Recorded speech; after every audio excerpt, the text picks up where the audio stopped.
नमस्कार मित्रों, मैं अनिल सिलेक्शन टाइम में आप सब लोगों का स्वागत करता हूं। आज उत्तर प्रदेश की जनगणना के बारे में बात करेंगे कि उत्तर प्रदेश की जनगणना ये है क्या, अर्थात उत्तर प्रदेश की जनगणना।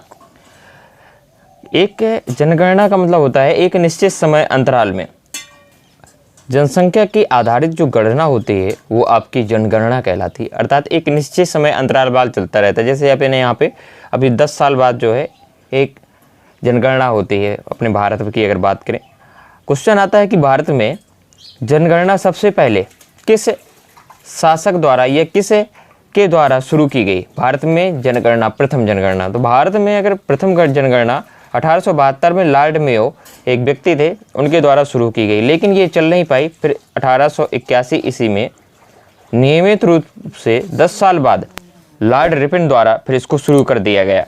अर्थात ये सक्सेस नहीं हो पाई, फिर इसके बाद लॉर्ड रिपन द्वारा इसको शुरू कर दिया गया। क्वेश्चन ये बहुत इंपॉर्टेंट बनता है कि नियमित रूप से, क्वेश्चन आएगा कि नियमित रूप से जनगणना किसने करवाई, तो आपका आंसर होगा लॉर्ड रिपन।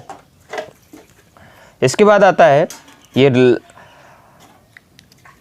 1921 की अगर बात करें तो 1921 को भारत का महान विभाजक वर्ष कहा जाता है, क्योंकि इस वर्ष भुखमरी, महामारी, मतलब इस तरीके से बहुत ज़्यादा मात्रा में नुकसान हुआ था, भुखमरी और महामारी फैली थी। जैसे इस समय 2020 की बात करें तो कोरोना वायरस के से आप देख ही रहे हैं, दुनिया तबाह हो गई है। इसी प्रकार से 2020 में भी यही हाल है और 1921 में भी यही हाल था।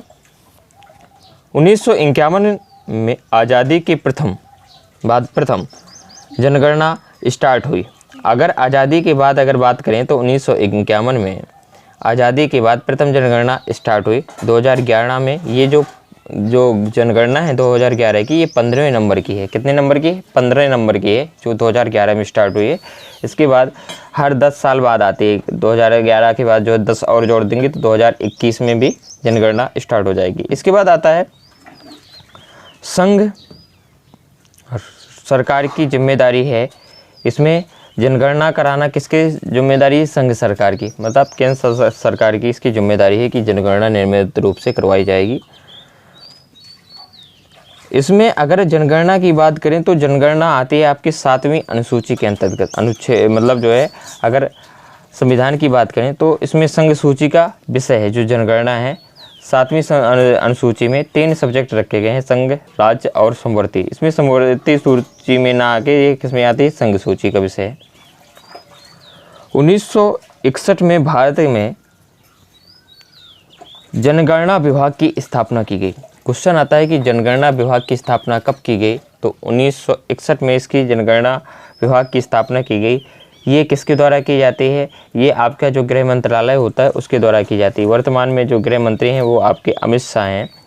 भारत का महापंजीकरण व जनगणना आयुक्त है, इसके बारे में थोड़ी सी बात करते हैं। और भारत का महापंजीयन और जनगणना आयुक्त है, इसकी जिम्मेदारी लेता है। आगे की बात थोड़ी सा आते हैं, अब क्वेश्चन कैसे बनेंगे उसके बारे में थोड़ी सा बात करते हैं, तो ध्यान दीजिएगा। अगर इसमें मैं बात करूं उत्तर प्रदेश की जनसंख्या में, तो उत्तर प्रदेश की जनसंख्या ये प्रथम स्थान पे है। अर्थात पूरे भारत में अगर बात करें तो ये तीसरे नंबर में आती है उत्तर प्रदेश की जनसंख्या। उत्तर प्रदेश की जनसंख्या 19.98 करोड़ के समथिंग है, अर्थात 19,98,12,341 इसकी जो जनगणना है। जनगणना घनत्व के बारे में बात करें तो घनत्व कैसे निकाला जाता है, तो कुल जनसंख्या बटे कुल क्षेत्रफल ऐसे निकलता है जो है जनसंख्या घनत्व। जनसंख्या घनत्व का मतलब ये है कि कितने एरिया में कितने व्यक्ति रह रहे हैं, ठीक, अर्थात 1 किलोमीटर में कितना व्यक्ति रह रहा है, वो आपका जनसंख्या घनत्व कहलाता है कि वहाँ पे घनत्व कैसा, डेंसिटी कैसी है रहने की। तो जनसंख्या घनत्व निकालते हैं कुल जनसंख्या बटे कुल क्षेत्रफल। अगर इसकी बात करें तो ये है आपका 829 व्यक्ति प्रति वर्ग किलोमीटर, अर्थात 1 किलोमीटर में 829 व्यक्ति रहते हैं उत्तर प्रदेश में। 1 किलोमीटर के दायरे में कितना रहता है? 829। सर्वाधिक जनसंख्या घनत्व वाले जनपद की अगर बात करें तो इसमें आता है पहले नंबर में गाज़ियाबाद। कौन सा? गाज़ियाबाद। दूसरे नंबर में बनारस आता है, तीसरे में लखनऊ और फिर संत कबीर नगर, आधार भदोई, जिसको पहले मगहर कहा जाता था वो। तो गाज़ियाबाद का जनसंख्या घनत्व सबसे ज़्यादा है, ये है 3971 व्यक्ति प्रति किलोमीटर। इसके बाद अगर बात करें वर्ग किलोमीटर स्क्वायर, अगर वाराणसी की बात करें तो 2395 प्रति व्यक्ति किलोमीटर, ये वर्ग किलोमीटर कह सकते हैं, ये किलोमीटर स्क्वायर, अर्थात 1 किलोमीटर में कितना है? 2395 व्यक्ति हैं। लखनऊ का बात करें तीसरे नंबर में आता है तो ये है 1816 व्यक्ति प्रति वर्ग किलोमीटर आपका लखनऊ का है। चौथे नंबर में आता है आपका संत रविदास नगर, ये आपका 1555। ये था जनसंख्या घनत्व। इसके बाद आता है क्वेश्चन आता है कि न्यूनतम जनसंख्या घनत्व वाले डिस्ट्रिक्ट कौन से हैं? तो उत्तर प्रदेश में टोटल डिस्ट्रिक्ट की संख्या 75 है, मंडल हैं 18। ठीक, ये मैं आपको पढ़ा चुका हूँ। अगर मैं बात करूँ कि इसमें न्यूनतम जनसंख्या घनत्व वाला डिस्ट्रिक्ट कौन सा है तो आपका ललितपुर है। यहाँ पे सबसे कम व्यक्ति रहते हैं, ये अर्थात 1 किलोमीटर में 242 व्यक्ति रहते हैं। कितने? 242 व्यक्ति रहते हैं। सोनभद्र है 270 व्यक्ति रहते हैं सोनभद्र में। हमीरपुर में रहते हैं 275 व्यक्ति प्रति वर्ग किलोमीटर स्क्वायर में। ठीक, महोबा की अगर बात करें तो इसमें रहते हैं आपके, इसका जनसंख्या घनत्व है 279, 279 अर्थात 279। कितना? 279। ठीक, इसके बाद आता है लिंगानुपात अर्थात सेक्स रेशियो की बात करें तो ये निकाला जाता है 6 वर्ष से अधिक के बच्चों का। कितना? 6 वर्ष से अधिक के बच्चों का देखा जाता है। इसमें अगर बात करें तो ये निकाला जाता है कि 1000 मेल पर कितनी फीमेल है, अर्थात 1000 पुरुष में कितने महिलाएं हैं, और ये 6 वर्ष से ऊपर के बच्चों का निकलता है, अर्थात लिंगानुपात। उत्तर प्रदेश का 912 है। अगर उत्तर प्रदेश में अगर बात करें तो 912 महिलाएं प्रति पुरुष पर 1000 पुरुष हैं तो 912 महिलाएं। भारत का अगर ये देखें तो ये है 943। ठीक, अगर इसकी रैंक पूछी जाए तो 26वीं रैंक है किसकी? इसी के किसकी? अगर रैंक की बात करें तो अगर बात करें उत्तर प्रदेश की रैंक कौन सी है तो 26वीं है। सर्वाधिक लिंगानुपात की बात करें कि अर्थात महिलाएं ज़्यादा कहाँ पे हैं तो जौनपुर की बात करें तो जौनपुर में 1024 है। इसके बाद अगर बात करें आजमगढ़ तो 1019, देवरिया 1017, सबसे ज़्यादा जौनपुर में है महिलाओं की संख्या 1000 प्लस। जौनपुर, आजमगढ़, देवरिया याद रखना, इसकी लिंगानुपात सबसे ज़्यादा जौनपुर, जौन के बाद आपका आजमगढ़, फिर है देवरिया। न्यूनतम लिंगानुपात वाला अगर डिस्ट्रिक्ट की बात करें तो आपका आता है कौन सा? जीबी नगर अर्थात आपका गौतम बुद्ध नगर। कौन सा? गौतम बुद्ध नगर। 851 है, सबसे कम है। इसके बाद बागपत, फिर हमीरपुर 861, कानपुर, मथुरा, बांदा 863, औरैया का है 864, बहुत कम है, आप देख सकते हैं। 851 है, लगभग 250 कम है। ठीक, आपका संत जेबी नगर, जेबी का मतलब गौतम बुद्ध नगर। साक्षरता, साक्षरता का मतलब ये है कि इधर पढ़े लिखे व्यक्ति कितने हैं, और वो किसका निकाला जाता है? 7 वर्ष से ज़्यादा का व्यक्ति किसी भाषा को पढ़कर या लिखकर समझ लेता है तो वो आपका साक्षर माना जाता है। क्या? साक्षर माना जाता है। और ये 100 व्यक्ति पर निकालते हैं। ठीक, तो इसलिए परसेंट बनता है। परसेंट का मतलब होता है कितने परसेंट साक्षरता है, क्योंकि परसेंट में निकाली जाती है और परसेंट का मतलब होता है 100 में किसी चीज़ का मान परसेंट कहलाता है, तो ये परसेंट पे निकालते हैं। 170 हैं अगर मान लो पढ़े लिखे, और टोटल व्यक्ति हैं कितने? 200।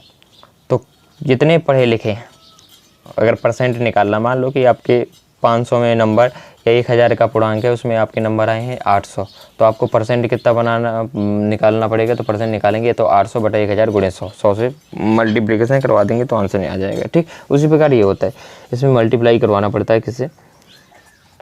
100 से, तब परसेंट कहीं बनता है। ठीक, परसेंट निकलता है। तो वही सब चीज़ें हैं।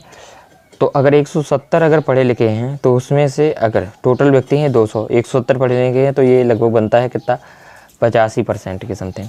उत्तर प्रदेश की अगर बात करें साक्षरता कितनी है तो ये है 67, बहुत इंपॉर्टेंट बनता है 67.68% यूपी की साक्षरता है। अगर पुरुष की बात करें तो 77.28% है।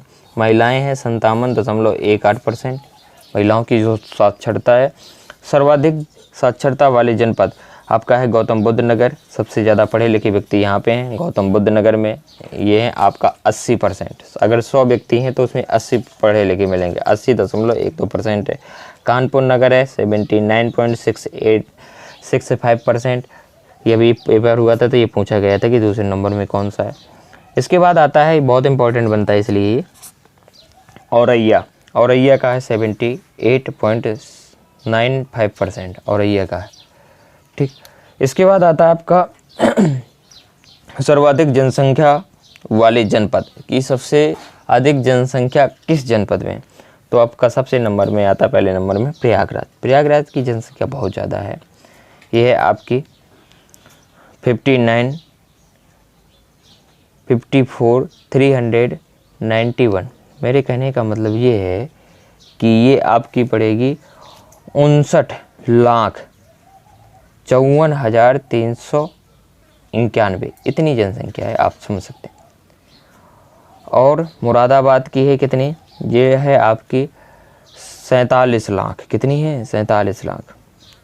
और गाज़ियाबाद की भी यही है, कितनी 46.81 लाख, इतनी आपकी कहाँ की है, गाज़ियाबाद की है। तो आप इसको, इस डाटा को याद रखना क्योंकि पेपर में पूछा जाता है।